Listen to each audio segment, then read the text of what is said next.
When we're asked to reduce a fraction or simplify a fraction or put a fraction into lowest terms, it means that we want the only common factor between the numerator and the denominator to be 1. There are many ways you can reduce fractions. You can do the numerical part in your calculator, but I'm going to show you how to reduce fractions using prime factorization. So my numerator here, 2 is already a prime number times x times y, and I'm going to use a factor tree to break the number 6 down into its prime factors. 2 times 3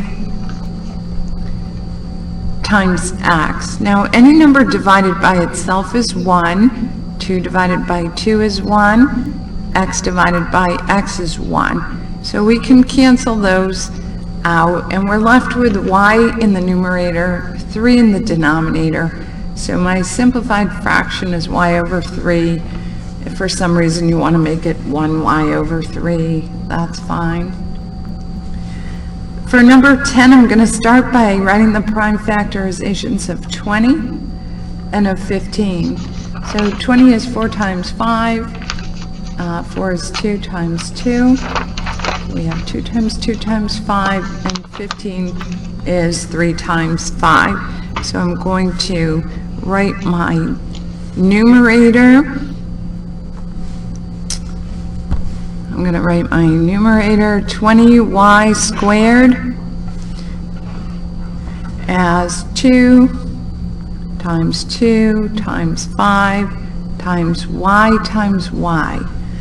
And my denominator, 3 times 5 is 15, and I have 3 factors of y times y times y.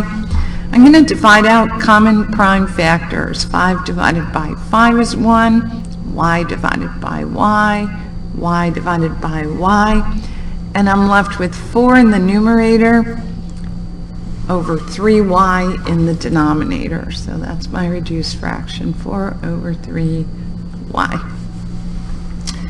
Problem number 11, 2a to the 5th, that's 2 and 5 factors of a, and 4, the prime factorization of 4 is 2 times 2, and a squared is a times a, and now I'm going to divide out common factors. Again, I'm left with a to the 3rd over 2. That's my reduced fraction. For number 12, I'm going to break down 30. 30 is 2 times 15, and 15 is 3 times 5. So I have 2 times 3 times 5. V squared is v times v, and now I have 4 factors of z. And my denominator 12 is going to be 2 times 6, or 2 times 2 times 3. I have 5 factors of v and z here. So dividing out common factors,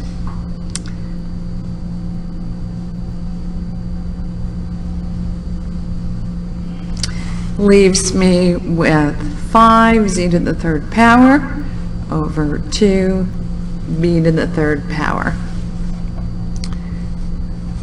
So 5z to the 3rd over 2 b to the 3rd is my answer.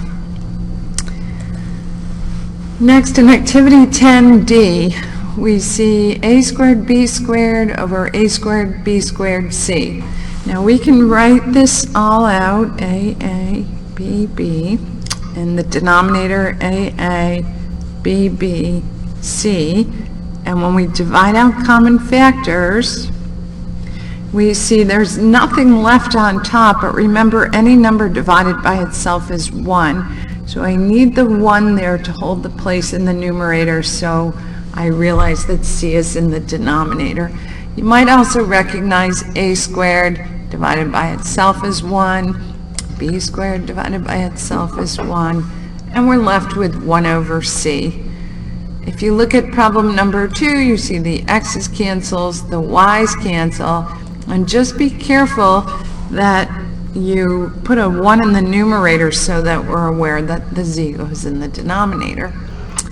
With problem number 3, your x's cancel, your y's cancel, and you're left with z. Now you could write z divided by 1, but z divided by 1 is just z.